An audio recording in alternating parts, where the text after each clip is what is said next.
Merci d'assister à cette présentation Wishart. Aujourd'hui, nous avons le plaisir de vous présenter le savoir-faire de l'entreprise Wishart. Mais avant tout ça, avant de commencer la partie technique, on va d'abord vous présenter son histoire. Pourquoi? Parce qu'en 2019, l'entreprise Wishart aura la chance de fêter ses 100 ans. L'entreprise Wishart est une entreprise française, créée donc en 1919, comme je l'ai dit, à Thiers, capitale de la coutellerie. Et elle est spécialisée dans la forge par estampage. Alors on verra un petit peu plus tard à quoi ça correspond, la forge par estampage et tous les avantages de ce procédé de fabrication. Ce qui est important à retenir, c'est que jusque dans les années 60, donc avant, on va dire, le développement de la plaisance, l'activité principale de Wishart était une activité industrielle qu'on a gardée depuis. Ça représente aujourd'hui à peu près encore 50% de notre activité en termes de chiffre d'affaires. Et à partir des années 60, eh bien, elle s'est spécialisée dans le développement de l'accastillage avec l'ensemble de nos gammes produits que vous connaissez comme les manilles, les mousquetons, les ridoirs. Alors si on remonte donc un petit peu le fil du temps, tout commence en 1919, mais aussi un petit peu avant. Parce qu'en fait, le siège historique de Wishart, donc basé à Thiers, comme j'ai dit préalablement, a été fondé en 1887. Et auparavant, en fait, il s'agissait d'une papeterie.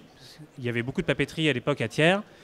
Et en 1887, donc, cette papeterie est reprise par un monsieur qui s'appelait Antoine Bizet et qui crée les forges de la Croix de Fer, qui avait pour objectif d'accueillir en fait tous les couteliers de la région pour former les couteaux. Et donc à l'époque, il n'y avait pas un seul métier qui se focalisait sur la fabrication, mais différents métiers. Donc on avait ceux qui fabriquaient les lames, ceux qui fabriquaient les manches, les polisseurs, etc. Et tous ces métiers étaient en fait accueillis dans l'usine historique de Wishart. En 1919, comme on peut le voir, c'est la création de Henri Wishart & Co.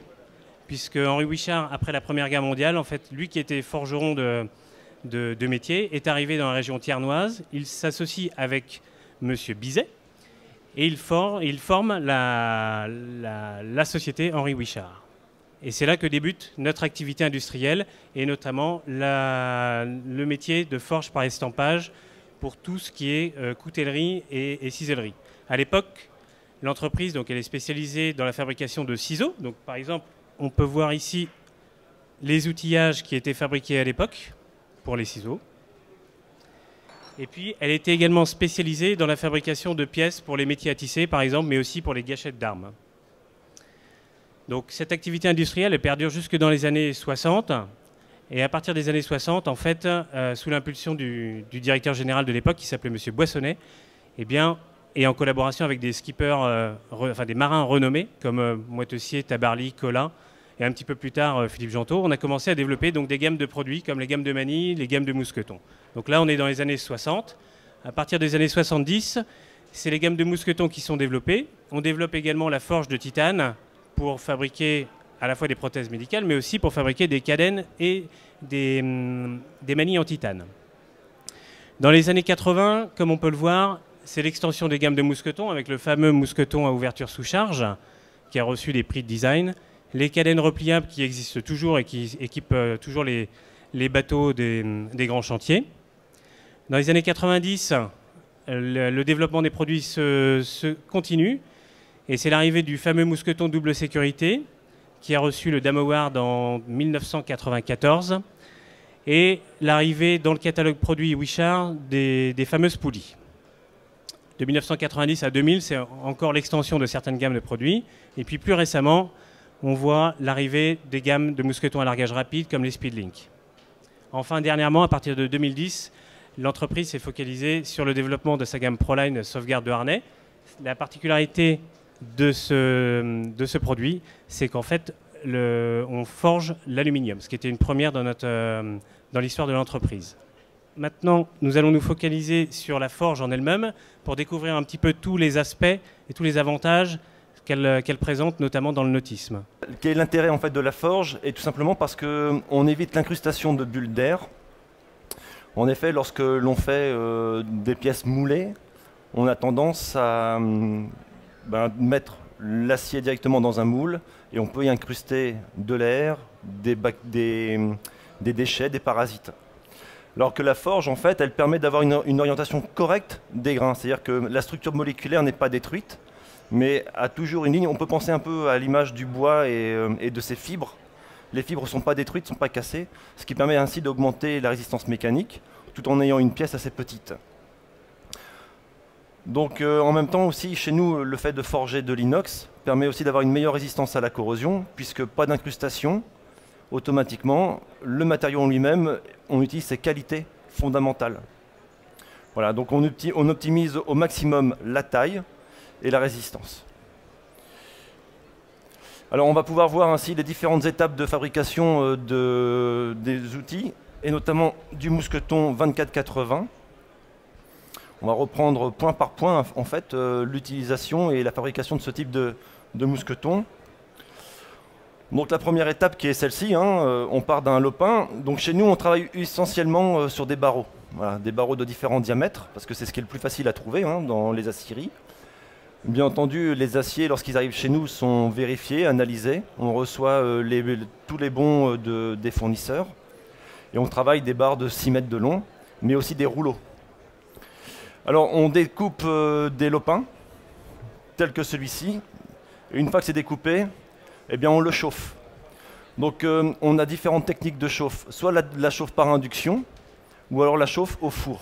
Voilà, donc, on a des fours à gaz, qui sur un système de tourniquet. On dépose les différents lopins, et lorsque le lopin a fait un tour complet, il est à bonne température.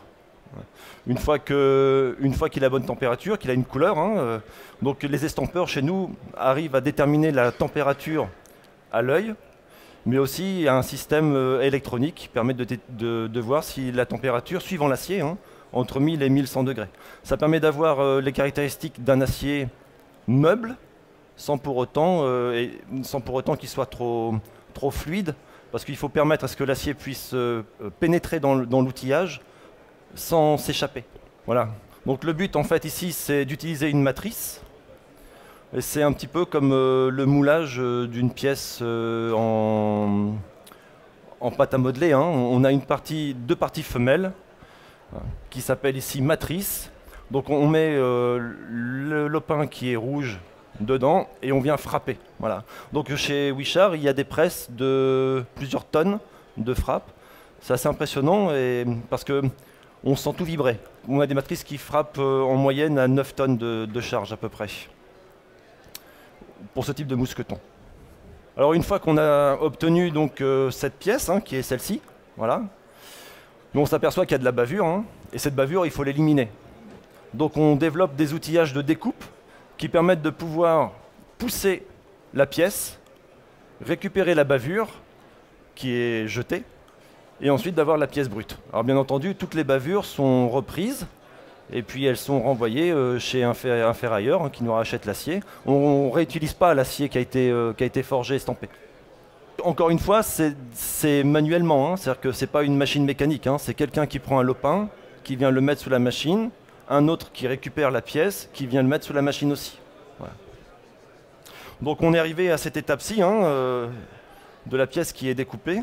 Une fois que la pièce est découpée, vous voyez bien, elle a une certaine couleur, c'est ce qu'on appelle la calamine, parce que l'acier a chauffé. Donc cette couleur-là, c'est pas la couleur des produits habituels de Wichart, c'est brillant. Et pour obtenir cette brillance, en fait, on a différents cycles. D'abord un cycle de décapage, donc il faut enlever cette couleur noire. Ensuite, on a un cycle de brillantage qui permet d'obtenir une première finition.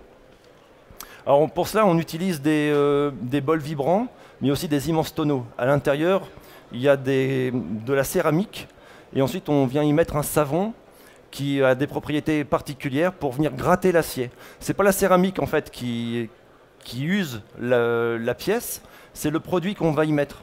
Voilà. La céramique est simplement un support. Et donc il y a des cycles de plusieurs heures, et une fois qu'on y arrive, on commence à obtenir ce type de pièces. Donc toutes les pièces ensuite sont contrôlées, et une fois contrôlées, on commence à usiner. Je ne sais pas si vous avez remarqué que l'avantage qu'a la forge aussi, c'est que le logo, les inscriptions sont directement, l'empreinte est faite directement dessus. Voilà. Donc on usine après, donc on est arrivé à ce cycle-là, on fait les différents trous pour ensuite faire le montage du ressort. Alors là c'est plutôt rapide, mais pour ce simple mousqueton, il y a 21 opérations. toutes manuelles quasiment. Alors pourquoi est-ce qu'on utilise l'acier? C'est normal, on ne veut pas que ça rouille. Sauf que dans les aciers, on sait très bien que l'inox a des caractéristiques mécaniques qui sont assez faibles. L'inox qu'on utilise, qui est commun, qui est l'inox 316L, en fait, ça est un acier allié, et il est allié en fait de chrome, et notamment 12%. C'est-à-dire qu'à minima, 12% de chrome confère l'inoxabilité d'un acier. Ensuite, on va jouer sur ce taux de chrome pour obtenir des aciers qui sont le 316, le 304, et qui permettra d'obtenir ce que l'on veut en termes de corrosion. Néanmoins, on cherche aussi d'avoir des résistances mécaniques différentes, et vous connaissez tous ce qu'on appelle chez Wishart l'inox HR. Alors, en fait, la différence qu'il y a entre l'inox 316L qui confère une bonne résistance à la corrosion, une résistance mécanique, on va dire moyenne, l'inox HR, chez nous, le 174pH, on le reconnaît parce que c'est écrit HR sur toutes les pièces, confère une bonne résistance mécanique, mais par contre, à la corrosion, c'est un petit peu plus difficile. Pourquoi? Parce qu'en fait, on a mis le minimum de chrome et par contre, on a augmenté avec du carbone. Voilà. Donc, ça reste un acier qu'on appelle inox parce qu'il a du chrome. Par contre, son taux de carbone lui confère une résistance mécanique importante, mais à la corrosion plus difficile. C'est pour ça que ces aciers-là sont vraiment spécifiques. Et puis, un petit dernier que Wishart commence à utiliser maintenant, c'est un acier qui existe, qu'on appelle austénoferritique, qui est le duplex. Alors le duplex a un avantage, c'est qu'il a de très bonnes caractéristiques à la corrosion. Voilà. Lui, c'est comme le 316. Et puis il a aussi un autre avantage, c'est que c'est un mixte, il a les caractéristiques mécaniques de l'inox HR. La raison pour laquelle l'inox HR, comme je vous disais tout à l'heure, était bien particulier, c'est qu'il est déjà magnétique. Il suffit de prendre un aimant, si ça colle, c'est pas du 316L pur. Et puis aussi, il a une autre chose, c'est que pour ce qui est du mouillage, on va éviter. En fait, l'inox HR, lorsque vous l'utilisez pour du mouillage, extérieurement, il reste très beau, brillant, il n'y a pas de problème particulier, sauf que se crée à l'intérieur une corrosion caverneuse. C'est-à-dire qu'on a l'impression que des petits vers ont grignoté l'inox, et lorsque l'on tire, eh bien ça casse. Voilà. Alors pourquoi justement cette corrosion? Parce qu'en fait, la corrosion dans les aciers, c'est lié à l'oxygène. Lorsqu'on a un acier standard, comme on disait, il y a du carbone. Le carbone et l'oxygène, ça ne fait pas bon ménage, crée une corrosion. Par contre, dans les aciers alliés, il y a du chrome, c'est ce qu'on a vu tout à l'heure. Et les atomes de chrome ont tendance à attirer les atomes d'oxygène. Et du coup, ça crée ce qu'on appelle un film passif. C'est pour ça que les produits qu'on utilise souvent, qui sont comme le Wishinox, qui sont des acides, on appelle recréer un film passif, des passivants. Voilà. Et c'est ce film passif qui va permettre à un matériau allié, inox, de ne pas rouiller. Donc la solution justement pour éviter, ou pour nettoyer, pour recréer ce film passif, est d'utiliser un produit comme le Wishinox. Voilà. Dans tous les cas, chez Wishart, on décontamine toutes les pièces systématiquement. Lorsque vous les recevez chez vous et que vous les installez aussi, c'est ce qu'on vous recommande. C'est-à-dire qu'on va toujours éviter sur un matériau inox des outillages en acier. On va éviter de couper au lapidaire une pièce et d'envoyer des projections. On va rincer aussi régulièrement. Pourquoi rincer? Parce qu'en fait, de la pollution extérieure peut venir se déposer sur les pièces, le sel, un peu de graisse, n'importe quoi. Et encore une fois, c'est l'oxygène qui crée ce film passif. Si on empêche l'oxygène de venir créer ce film passif avec le chrome, tout simplement parce que c'est sale, eh bien, il va commencer à arriver de la rouille. Une couleur un peu orangée, et puis au fur et à mesure, ça va gratter. Donc c'est pour ça qu'on recommande de rincer régulièrement son accastillage.